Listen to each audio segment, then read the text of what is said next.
Estamos estudiando el bautismo y intenté hacer este mensaje completo, pero la verdad no pude. Yo siento que es mucho y yo siento que cada uno de los versículos que vamos a tocar hoy, cada uno merece tener su propio sermón. Entonces es profundo, pero intenté hacerlo simple y también hacerlo pues de una medida adecuada. Entonces, antes de empezar, yo quisiera recordarles que el bautismo no es un medio de salvación. Hemos aprendido eso. El bautismo es una señal. Es una señal, no es un medio de salvación. Hablamos la semana pasada acerca de dos tipos de bautismos. El bautismo de Juan, que aunque está en el Nuevo Testamento, no es el bautismo cristiano, porque Juan era el último profeta del Antiguo Testamento. Más bien el bautismo de Juan era un bautismo preparatorio, un llamado a la gente para estar listos para recibir al Mesías. Juan se enfocaba en el arrepentimiento y en el bautismo para perdón de pecados. Eso es lo que nos enseñó el Evangelio de Lucas la semana pasada. El bautismo del Nuevo Testamento entonces tiene elementos que tiene el bautismo de Juan, por ejemplo, que es un bautismo de arrepentimiento también, pero no simboliza la purificación. Más bien el bautismo del Nuevo Testamento es mucho más profundo en su significado y es una señal del nuevo pacto que el Señor Jesús celebró con sus discípulos en la última cena, en la Pascua. Dijimos la semana pasada también que el bautismo es un símbolo de todas las cosas que Dios nos concede cuando creemos en el Evangelio de la Salvación, que es solamente a través de Cristo. Si no recuerdan eso, les hablaba acerca de mi anillo y les hablaba de San Luis. ¿Se acuerdan? Sí, habla de San Luis, de todo lo que es, pero no es San Luis, simplemente lo representa. Igual mi anillo. Mi anillo significa que estoy casado, pero mi anillo no es mi matrimonio. El bautismo es simplemente una señal. Simplemente una señal, pero profundamente una señal. Es una señal muy profunda. Esta sesión y la sesión que viene vamos a tratar de responder entonces qué significa el bautismo. Si el bautismo no es un medio de salvación y si el bautismo es una señal, bueno, ¿señal de qué? ¿No? Esa es la pregunta, ¿señal de qué? ¿Qué significa? Bueno, para hacer esto, pues nosotros no tenemos que inventar el hilo negro, gracias a Dios. Como con el libro de la escuela dominical que estamos empezando, otros hermanos ya han escrito cosas para nosotros. Hay una confesión de fe que se escribió en Londres en el año de 1689, hace muchos años. Y esa confesión de fe dice lo siguiente acerca del bautismo. Por favor, escucha, ¿sí? El bautismo es una ordenanza del Nuevo Testamento, instituida por Jesucristo con el fin de ser para la persona bautizada una señal de su comunión con Él en su muerte y en su resurrección, de estar injertado en Él, de la remisión de pecados y de su entrega a Dios por medio de Jesucristo para vivir y andar en novedad de vida. Cada una de estas cosas pues requiere su consideración y vamos a estar revisando algunos elementos de esta. Aquí en el pizarrón les voy a escribir rapidito lo que acabo de decir para que lo vayamos haciendo. Ahora, esta definición es una definición que no está como tal en la Biblia, pero sí es una definición bíblica. ¿Qué me refiero con esto? Que pues esta definición que nosotros tenemos aquí sí nace de la Biblia. Cada uno de estos elementos que tenemos aquí está en la Biblia y eso es lo que vamos a intentar ver estas dos sesiones. Por eso les dije que era un poquito profundo. Hablar acerca de la unión que tenemos con Jesús pues es bastante profundo. De estar unido a Él, de estar en Él es bastante profundo también. Del perdón de pecados, se han escrito cientos de libros acerca del perdón de pecados que tenemos en Jesús. Entonces sí es profundo, pero vamos a intentar hacerlo bien, ¿sale? ¿Qué significa el bautismo entonces? Dijimos que la confesión de fe, la confesión bautista de fe de 1689 dice que el bautismo es una ordenanza del Nuevo Testamento instituida por Jesucristo con el fin de ser para la persona bautizada una señal de su comunión con Él en su muerte y en su resurrección, de estar injertado en Él, de la remisión de pecados y de su entrega a Dios por medio de Jesucristo para vivir y andar en novedad de vida. Vamos a ver una de esas cosas detenidamente. Lo primero, el primer elemento dice ahí que el bautismo es una ordenanza del Nuevo Testamento, instituida por el mismo Señor Jesús. Hablamos de eso un poquito la semana pasada, cuando el Señor Jesús resucitó y ascendió, dijo: toda autoridad me es dada en los cielos y en la tierra, por tanto vayan y hagan discípulos a todas las naciones, bautizándolos en el nombre del Padre, del Hijo y del Espíritu Santo, enseñándoles a guardar todas las cosas que yo les he mandado. Si ustedes son cuidadosos con la lectura, ustedes se darán cuenta que los verbos que vienen ahí son imperativos, son órdenes. Vayan, enséñenles, bautícenlos. Todos esos son imperativos. Bueno, ese es el primer elemento. Y vamos a avanzar un poquito más rápido porque ya lo vimos. El segundo elemento es una señal de comunión con Cristo en su muerte y en su resurrección. Romanos 6 dice que si nosotros nos hemos identificado con Él en su muerte a través del bautismo, pues también nosotros resucitaremos con Él. Morimos al pecado para vivir para Él ahora. Entonces, cuando nosotros nos bautizamos, hermanos, o cuando ustedes se bautizaron, o si ustedes desean bautizarse, lo que vamos a hacer es confesar públicamente que su muerte fue hecha por mí, y que Él resucitó, y que como Él resucitó, algún día yo también, por su promesa, no porque yo soy buena gente, otra vez repetimos eso, no por mi desempeño, no por algo que yo pudiera hacer o dar, sino porque Él lo ha prometido así para mí. Cuando el Señor Jesús resucitó, eso fue una vindicación para Él. Es decir, Él murió como un ladrón, pero Él no era un ladrón, Él era justo, ¿cierto? Él no había cometido ningún pecado. Y como la Biblia dice que la paga del pecado es la muerte, por eso Jesús no murió para siempre. Él resucitó. Fue una vindicación de que Él verdaderamente es un hombre justo completamente. Y pues nosotros vamos a identificarnos con eso, con su muerte y con su resurrección. Y la número 3 dice de estar injertado en Él. Y ahí es donde nosotros sí nos vamos a parar un poquito. Ya habíamos hablado de las otras y aquí sí vamos a pararnos para nosotros poder entender y pensar en qué es lo que significa estar injertado a Cristo. La palabra injertado, así como está, pues ustedes saben lo que es. ¿Mande? Ajá, es un término que viene de la agricultura. Yo no sé injertar, no sé si tú sabes, tío. Pero básicamente lo que hacen cuando injertan algo es que toman una rama y la unen con otra planta.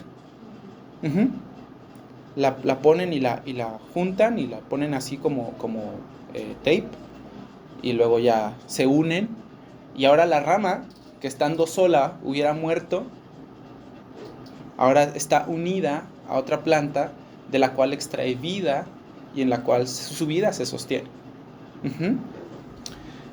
Entonces esta es una manera muy, muy vívida para nosotros entender lo que significa ser cristiano. Es decir, yo no era parte de esa planta. Yo no tenía nada que ver con esa planta. A veces yo sé que hacen injertos de diferentes árboles. Te digo, yo no sé hacer injertos, pero te vamos a suponer que vamos a injertar una rama de manzana en un árbol de peras. Se pegan.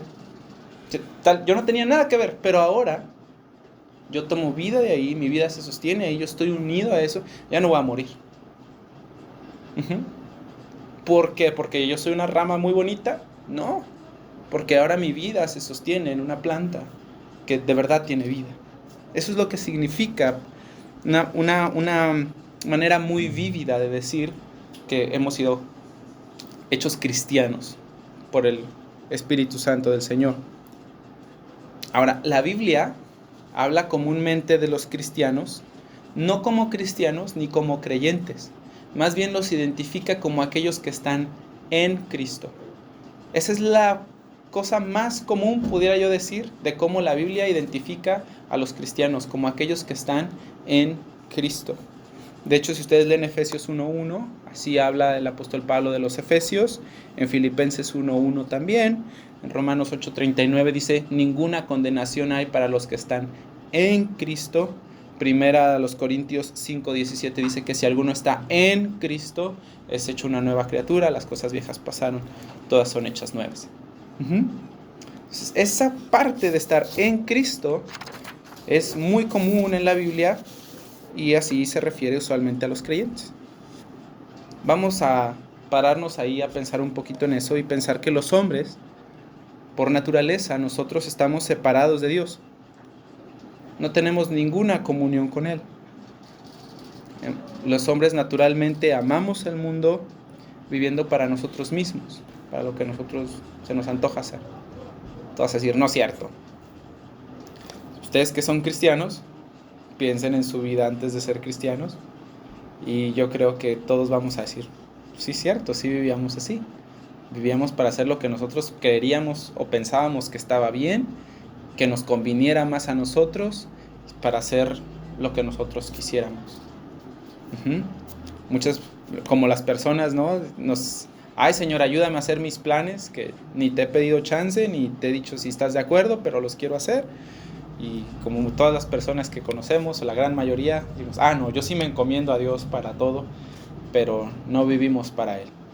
Nos encomendamos para que nos bendiga, no para ser suyos. Eso es lo que hacen los hombres naturalmente.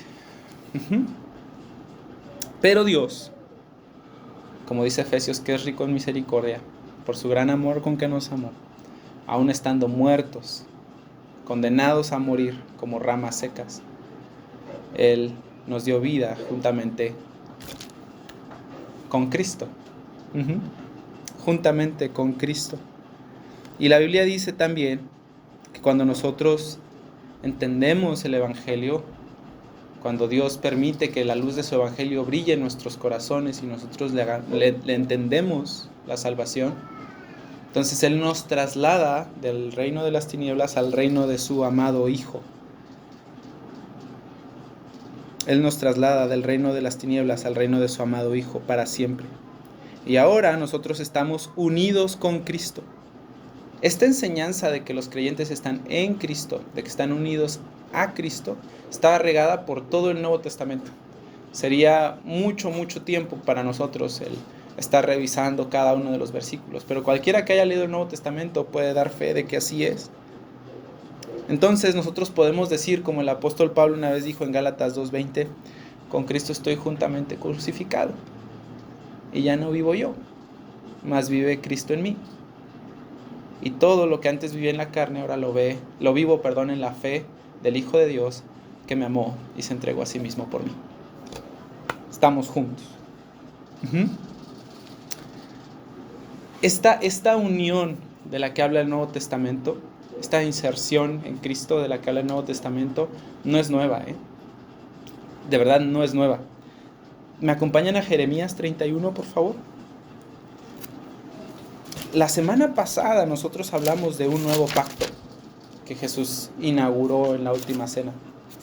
Ese nuevo pacto fue profetizado desde los tiempos del profeta Jeremías. Jeremías 31. Estoy en Cantares. 31. Y vamos a leer desde el versículo 31. ¿Están listos? ¿Sí? Jeremías 31 dice: He aquí vienen días, dice Jehová, en los cuales haré nuevo pacto con la casa de Israel y con la casa de Judá. No como el pacto que hice con sus padres el día que tomé su mano para sacarlos de la tierra de Egipto. Ese verá el antiguo pacto. El del Sinaí. Cuando Dios les dio las tablas de la ley, ese era el antiguo pacto, ¿ok? Dice más adelante en el 33, pero este es el pacto que haré con la casa de Israel después de aquellos días, dice Jehová. Escucha muy bien, este es el pacto de Dios. Daré mi ley en su mente y la escribiré en su corazón. Eso tiene que ver mucho con la conversión de la que hablábamos hace un rato. Ahora la ley ya no nada más la tenemos en la mente, ya no nada más decimos, sí quiero hacer esto, pero yo quisiera hacer... la ley está escrita en mi corazón y en mi mente, de modo que yo la ame y la obedezca. Luego dice, la escribiré en su corazón y yo seré a ellos por Dios y ellos me serán por pueblo. Ya no enseñará más ninguno a su prójimo, ni ninguno a su hermano diciendo, conoce a Jehová, porque todos me conocerán. Desde el más pequeño de ellos hasta el más grande, dice Jehová, porque perdonaré la maldad de ellos y no me acordaré más de su pecado. Ese es el pacto. No un pacto en el que nada más te dan las tablas de la ley y te dicen, mira, haz esto. Sino un pacto donde Dios mismo escribe su ley en tu corazón y en tu mente y te pone su espíritu en ti de modo que tú seas capaz de obedecer con el corazón. Un pacto donde Dios perdona la iniquidad de su gente. Es un pacto maravilloso. Pero mira, date cuenta que en este nuevo pacto podemos ver un vislumbre pequeño de la unión que Dios tiene con su gente. Mira el versículo 33. Dice, daré mi ley en su mente y en su corazón, y seré a ellos por Dios, y ellos me serán por pueblo. Ahora, yo soy suyo, yo soy su pueblo, y Él es mío, Él es mi Dios. Estamos unidos. Estamos unidos. Me encanta, algo que también quisiera recalcar de aquí, para pasar al otro punto, es que me encanta que dice que todos conocerán a Jehová. Todos lo conocerán. Y en la Biblia esta palabra de conocer tiene que ver con una relación profunda y estrecha, con una relación muy íntima. Y no estoy hablando en el aspecto físico, sino en el aspecto de conocer el corazón del otro. Entonces dice, todos me conocerán, desde el más chiquito hasta el más grande. Todos me conocerán. Ya no habrá necesidad de que te enseñen, sino que tú vas a poder verme completamente como soy, dice el Señor, ¿no? Y eso está genial, está muy bien. Entonces, este es el pacto. La señal de este pacto es el bautismo. Lo hablamos la semana pasada. Pero yo quiero poner, o que fijes tus ojos en otra cosa más antes de avanzar. ¿Te das cuenta que Dios no tenía por qué hacer esto? No nos debía nada. O por lo menos a mí no. No era como que, ay, este pueblo es maravilloso y los israelitas que se han portado tan bien y que son tan obedientes. Ni siquiera.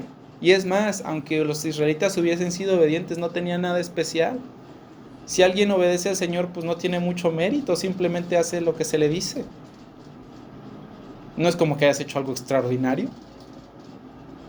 El Señor no tenía por qué celebrar un pacto así, pero Él quiso hacerlo. Ahora, que el Señor sea misericordioso con sus criaturas, yo lo entiendo. Cuando Él creó el Edén y puso al hombre ahí y le dio todo para Él, para administrarlo y para comer. Yo entiendo eso, yo entiendo que Dios sea misericordioso con sus criaturas. Lo que es difícil para mí entender es que Él ponga todo el esplendor de su majestad en un pacto perpetuo con personas como yo. Eso sí es abrumador en un sentido muy profundo. Siendo alguien inmundo, Él lo limpia. Siendo personas que tienen un corazón muerto y de piedra, Él se acerca a ellos y les da un corazón nuevo. Siendo los pecadores personas que son incapaces de amarle, Él pone su espíritu en ellos para darles vida y que ellos puedan amarlo como Él lo ha dicho. Y no nada más eso, sino que nos hace andar en sus estatutos. En los estatutos que yo nunca hubiese andado si no fuese porque Él en su pacto y en su voluntad me escogió y me incluyó ahí. Yo nunca lo hubiera hecho, a menos de que Dios me hubiera salvado y en su misericordia haya movido gente y circunstancias para que yo me acercara a Él y me arrepintiera y dijera, Señor, perdóname por haberte odiado, ahora voy a vivir para ti. Nunca lo hubiera hecho. Eso sí es algo sorprendente, que Dios quiera poner por su promesa un pacto perpetuo entre Él, el Señor del universo, y gente como yo, gente pecadora como yo. Que Él quiera ensuciarse las manos limpiando mi pecado, ¿no? Que Él haya querido cargar mi pecado. Y el Señor selló ese pacto con su muerte. ¿Recuerdan lo que leímos la semana pasada? Este es el nuevo pacto en mi sangre. Señor, por su muerte, selló ese pacto con nosotros.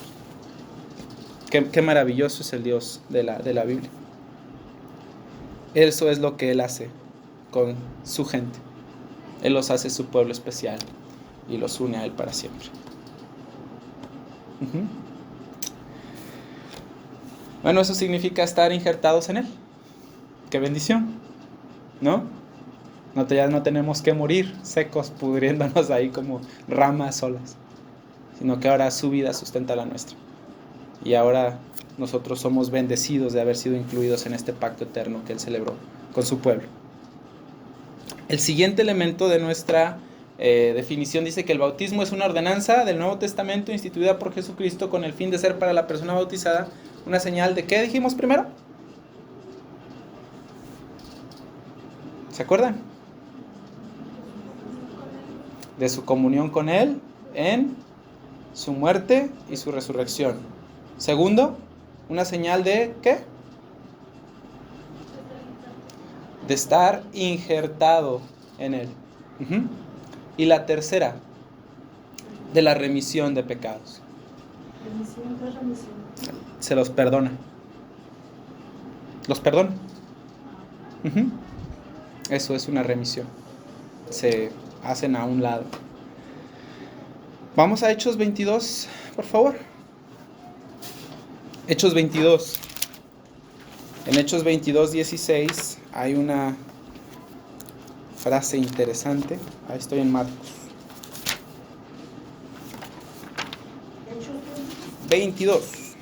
Está Mateo, Marcos, Lucas, Juan, Hechos. Hechos 22, 16.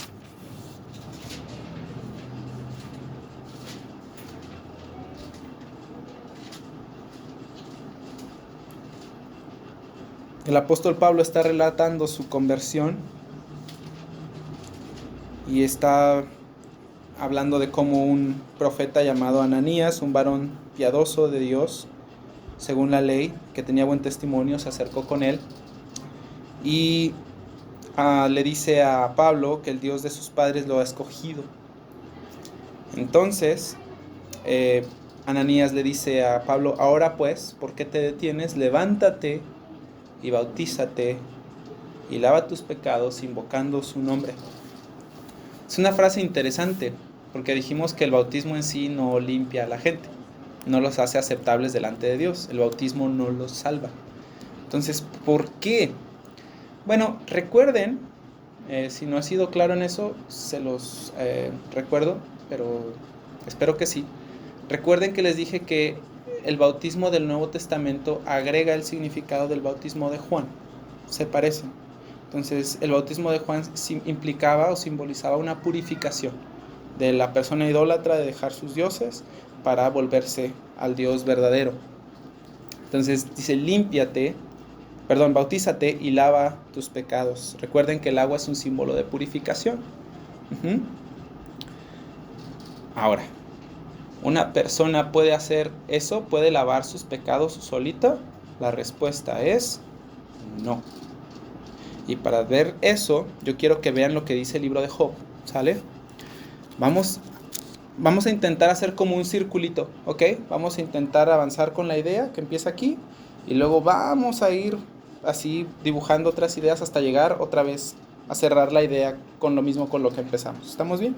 O sea, abrimos el círculo con Hechos 22, 16. Vamos ahora con Job 9, 30. Están los Salmos y luego está Job.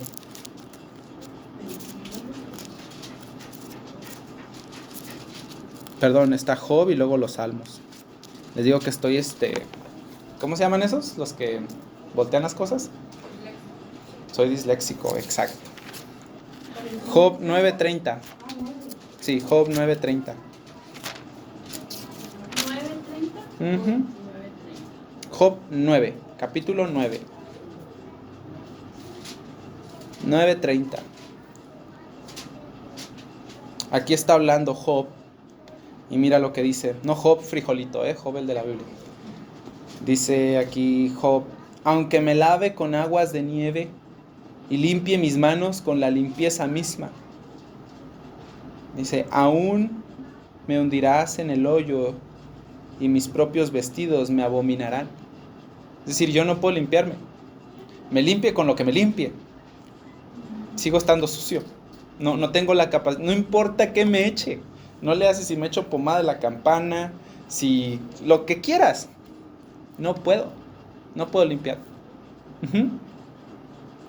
Job sabía eso desde hace mucho tiempo. Ahora vamos a escuchar al rey Salomón, ¿te parece?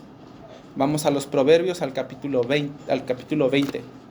Está Job, Salmos y luego está Proverbios 20. En Proverbios 20, en el capítulo 9, el rey Salomón lanza un reto y escribe y dice: ¿quién podrá decir, yo he limpiado mi corazón, limpio estoy de mi pecado? ¿Quién va a poder decir eso? Yo ya me limpié. Pues no se puede hacer eso. Yo lo puedo decir, pero pues no es verdad. Ahora, entonces, ¿cómo es que en Hechos 22:16 Ananías va con Pablo y le dice: bautízate y lava tus pecados, invocando su nombre? ¿Te fijas cómo dice que lave sus pecados? Invocando su nombre.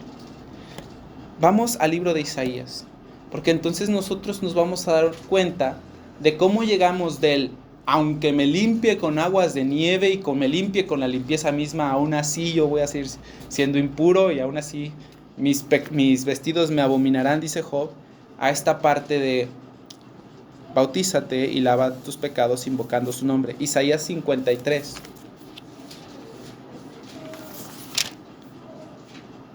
Isaías 53. Vamos a revisar los versículos 4 y 6. Isaías 53, 4 y 6. ¿Estamos listos? ¿No? Está Job, Salmos, Proverbios, Eclesiastés, Cantares y luego está Isaías 53. Isaías 53 del 4 al 6.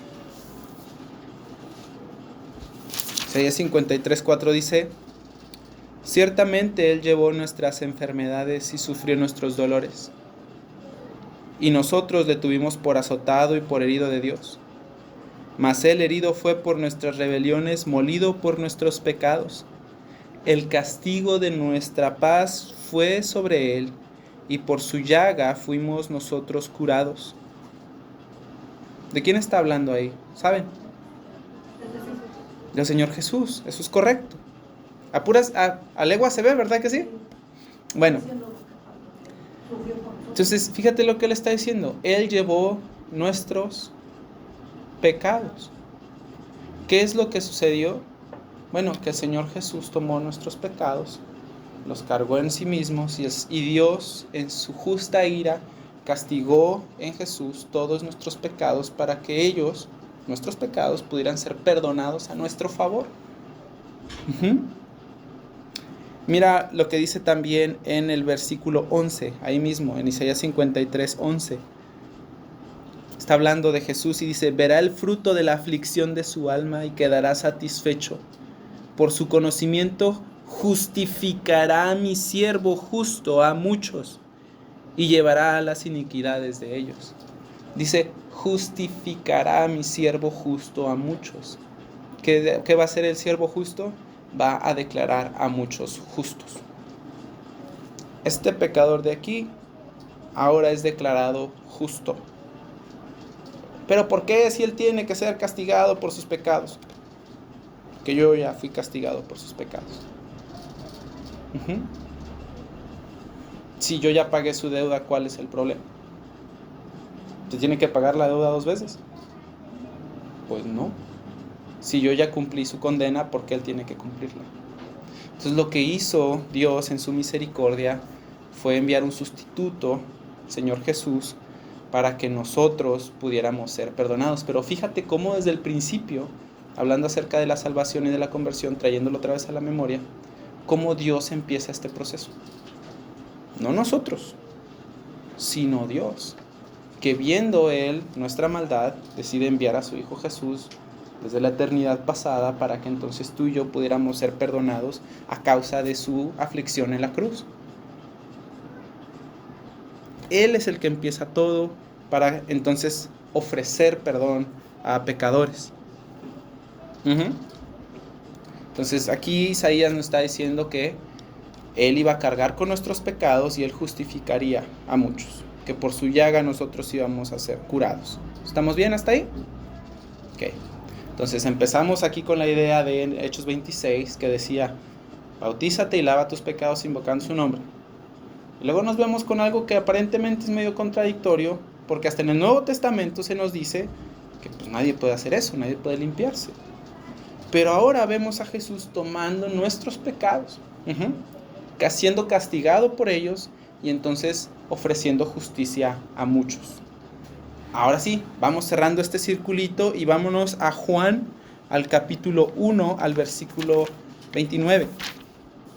Juan está en el Nuevo Testamento y acuérdense, está Mateo, Marcos, Lucas, Juan.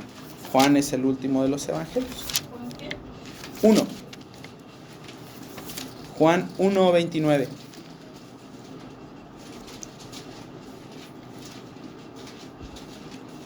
En los versículos anteriores del 19 al 28 se habla acerca de Juan el Bautista y de su ministerio y de cómo él bautizaba a la gente. En el 29, entonces, dice, el siguiente día vio Juan, ¿a quién? A Jesús que venía a él y dijo, he aquí el Cordero de Dios. ¿Qué? Que quita el pecado del mundo.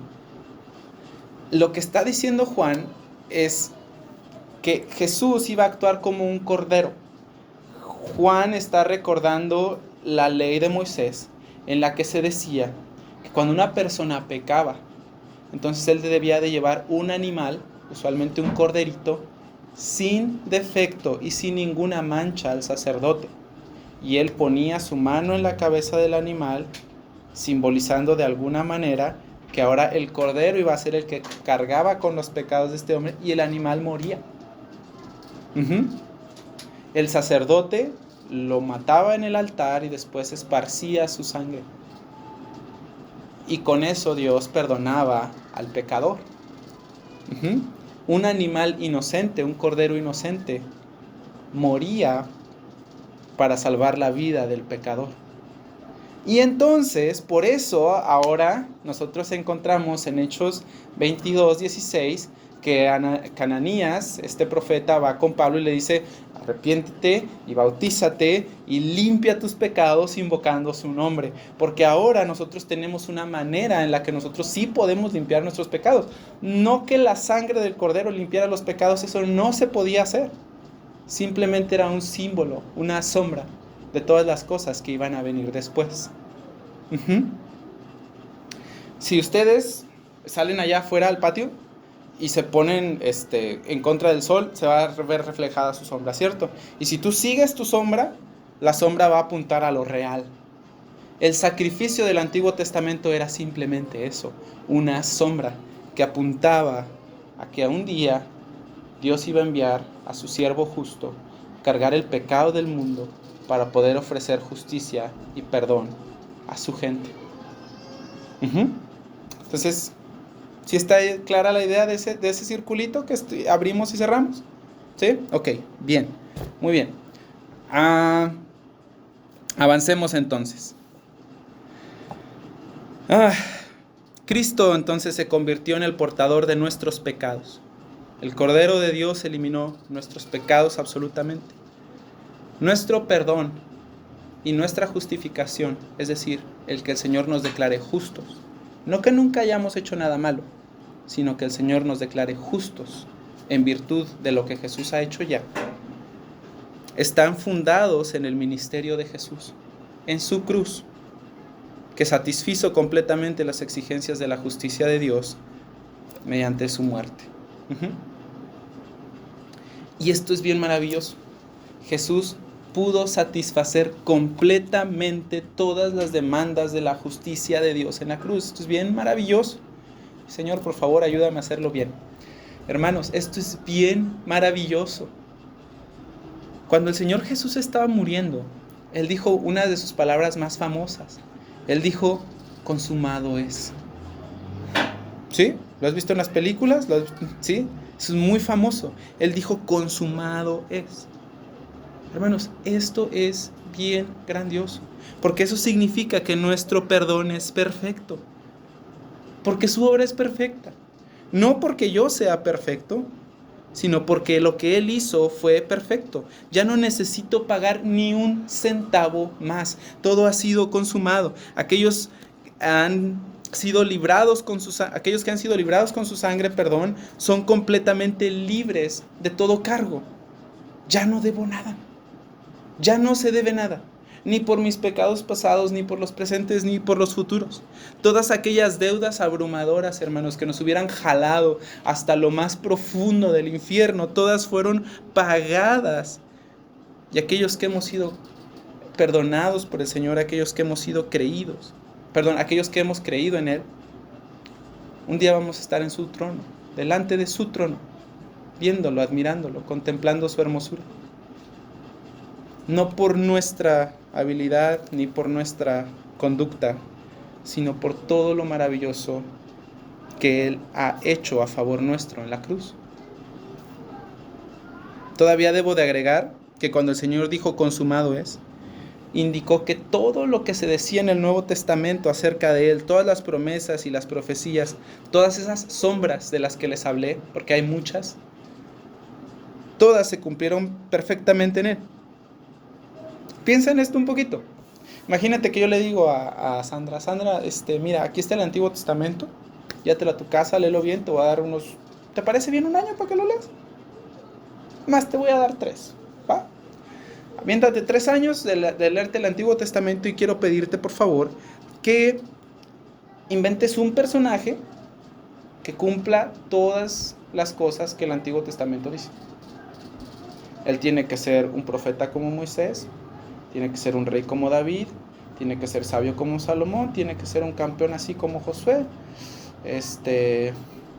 tiene que parecerse mucho a Judá, pero también mucho a José. Y todas las profecías que hay en el Antiguo Testamento, tiene que cumplirlas, y todas las sombras y todo eso, lo que significa el tabernáculo, el altar del sacrificio, el propiciatorio, el incienso, todo, ahí.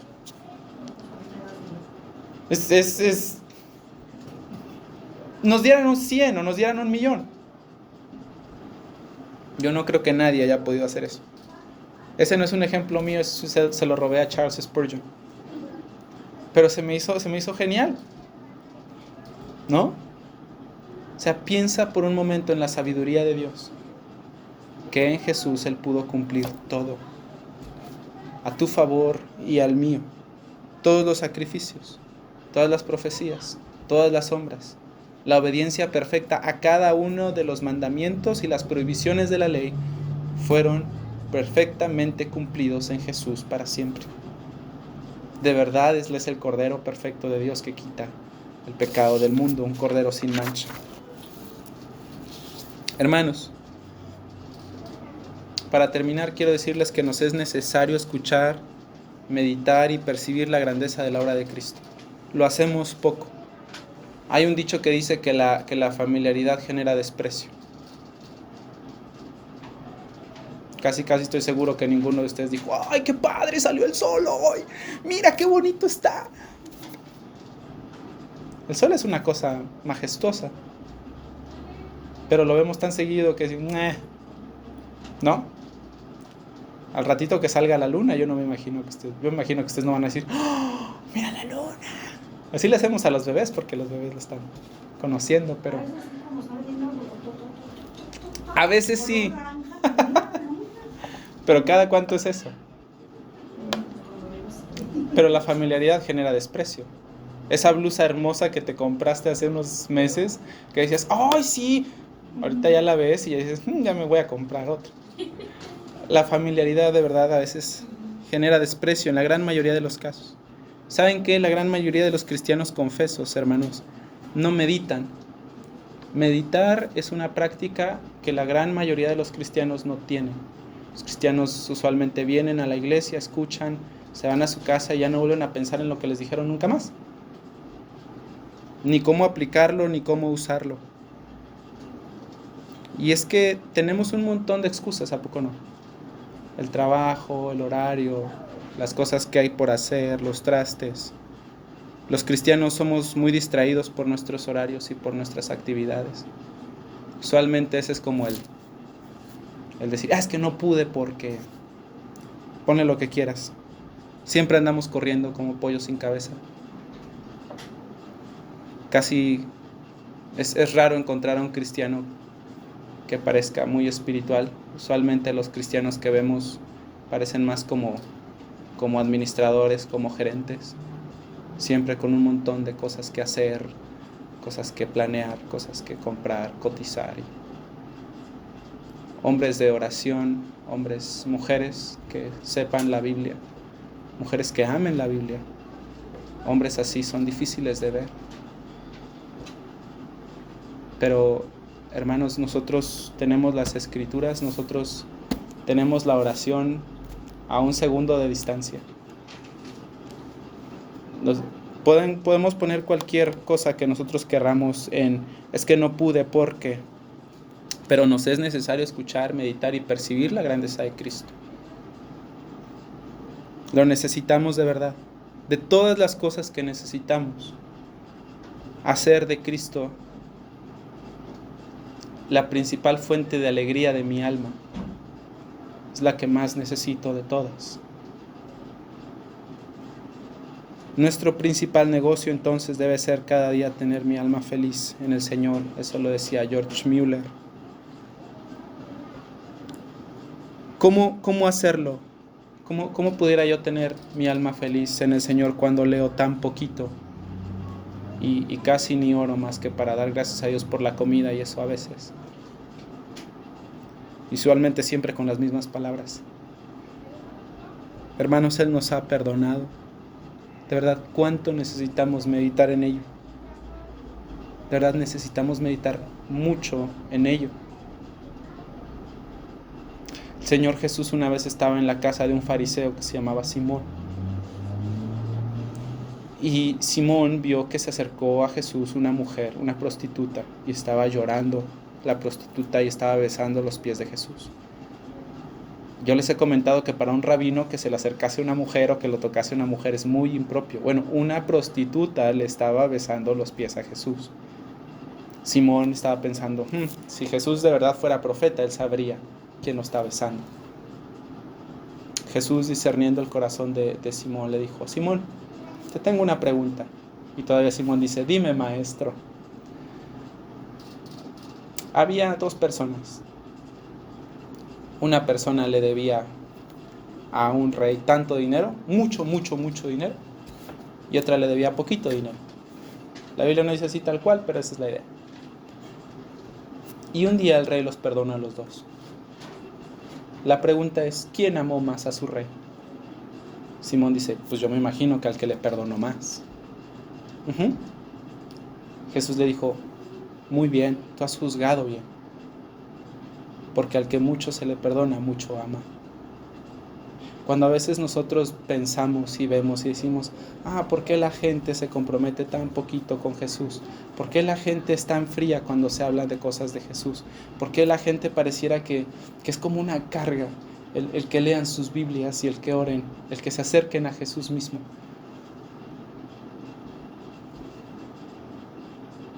Bueno, tal vez el problema no es el compromiso, uno siempre se compromete con lo que uno ama. El problema es que no amamos. ¿Por qué no meditamos? Porque no nos hemos dado cuenta de lo terribles que son nuestros pecados. Que no nos hemos dado cuenta de que de verdad soy muy ofensivo. Tampoco me he dado cuenta de la grandeza de su majestad, ni de la pureza de su santidad.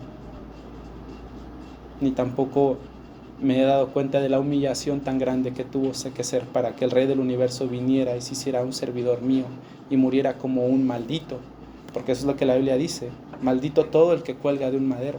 Él se hizo maldición por nosotros, para que yo entonces pudiera ser llamado justicia de Dios en Cristo. Oh, hermanos, ¿cuánto necesitamos pensar en el perdón de Jesús? Necesitamos meditar en ello. Y es que la familiaridad sí genera desprecio. ¿Cuántas veces nos han dicho que Jesús es misericordioso y que Él nos ama y que Él murió por nosotros en la cruz? Que cuando se toca otra vez en el sermón u otra vez en la escuela dominical, en lugar de estar más ávidos de buscar nuevas riquezas de eso, nuevas glorias que ver y que adorar, nosotros decimos, sí, eso ya me lo sé.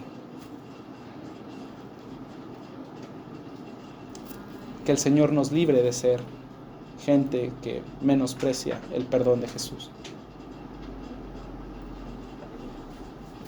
Nosotros, hermanos, tenemos algo maravilloso enfrente de nosotros. Este consumado es precioso, este perdón de pecados es maravilloso. Déjame, te lo pongo de otra manera. Imagínate que yo te digo, mira, vamos a hacer una dieta, ¿va? ¿Les gustan las dietas? ¿Alguien es bueno para hacer las dietas? Yo la verdad no. Yo lo he intentado y he fallado miserablemente incontables veces. Pero imagínate que te digo, oye, mira, vamos a hacer una dieta y ejercicio por un mes. Y si tú lo terminas, yo te voy a dar unos cuantos cientos miles de pesos. Te encuentras ese señor de YouTube, ¿no? Que anda regalando así Porsches y Teslas y quién sabe cuántas cosas. Y te dice, si lo haces bien. Pregunta, ¿cómo harías el reto? Así de, pues a ver cómo me sale. Lo haríamos bien, ¿cierto? Echaríamos muchas ganas. Hermanos, nosotros hemos encontrado algo muchísimo mejor. La Biblia dice que su misericordia es mejor que millares de oro y de plata. Para nuestra cabeza sentir y decir, sí, efectivamente, es fácil. Para nuestro corazón, como que a veces le cuesta un poquito entenderlo o creerlo. De todos modos, estamos hablando del bautismo y el bautismo nos recuerda de ello. Nos recuerda que Jesús murió. Nos recuerda que Jesús resucitó. Nos recuerda que Jesús murió por mis pecados, que resucitó para darme salvación. Si Jesús nunca hubiese resucitado, yo no tendría salvación, porque la paga del pecado es muerte. Y si Jesús no resucitó, pues Él fue pecador también, entonces no puede salvarme. Pero Él murió y resucitó para salvarme y para perdonarme. Y es nuestro privilegio, hermanos, el ser amados por Él y el amarlo. No permitan, hermanos. Yo se los digo como tal vez una persona que lleva ya más años que ustedes en esto. No permitan que cosas que van a desaparecer les roben algo que es eterno. Si hay cosas de las que yo me arrepiento, es que usualmente le doy mucho a mi corazón a cosas que me van a durar 1 o 2 años, o que no me van a durar siempre. Y que por mucho tiempo y por terquedad del corazón, pues le he dedicado mucho tiempo a cosas que no lo valen. Le he dedicado mucho de esfuerzo a cosas que no lo valen. No permitan que algo que se va a acabar les robe algo eterno. Él murió para unirte a Él.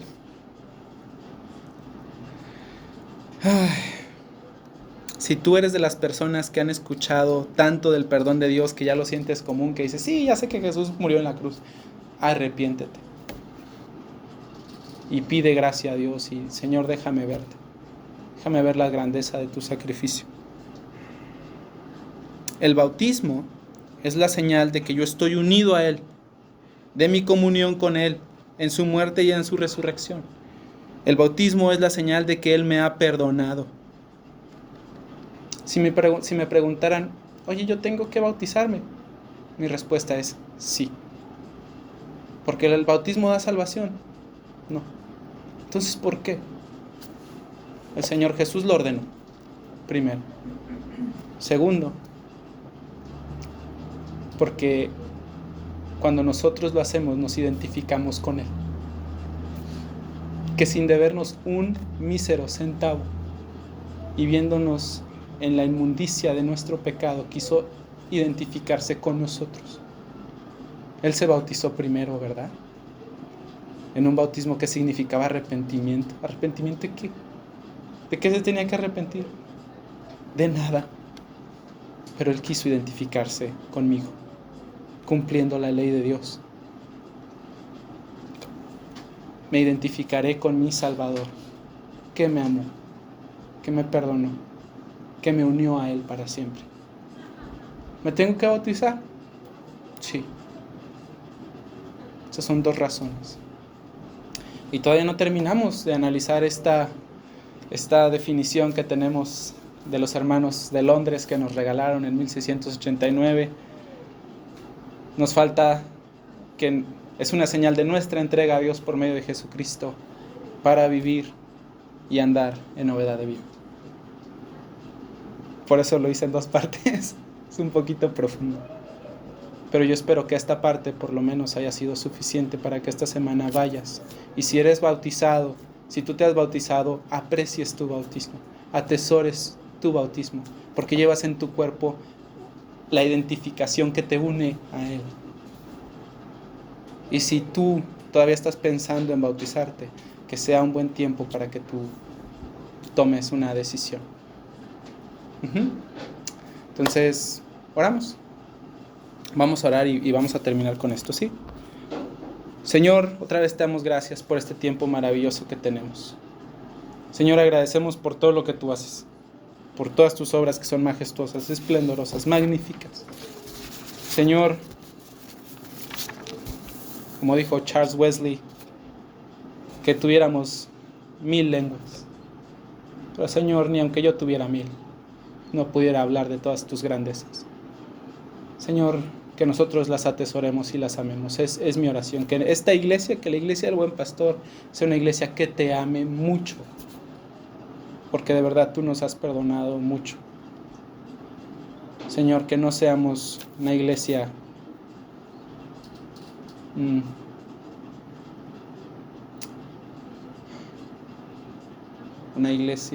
que no siente, que no ve, una iglesia que está adormecida por lo que el mundo nos da, sino más bien una iglesia que pueda ver todas tus grandezas y tus glorias y encontrarlas dulces. Por favor, bendice a cada uno de nosotros en donde estamos con lo que estamos haciendo y ayúdanos a vivir para tu gloria. Te lo pedimos en el nombre de Jesús. Amén.